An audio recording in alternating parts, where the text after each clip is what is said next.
buat syarat-syarat gitu.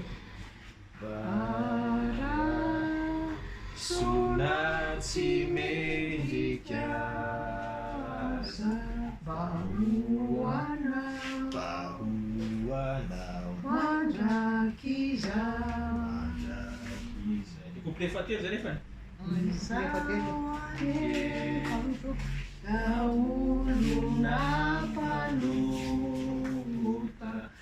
Isidrapu Malenisa diusa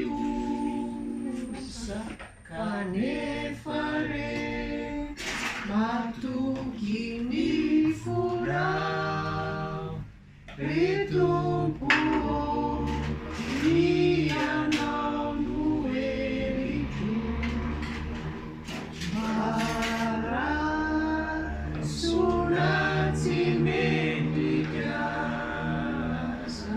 Bahuana Mandrakisai Basambaca Upamanupana Nerijo Atu kakuana Acamini Saikara Fufunayo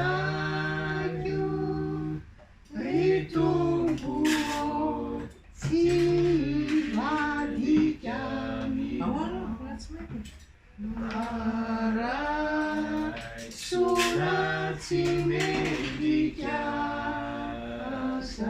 Bahuana Madrakiza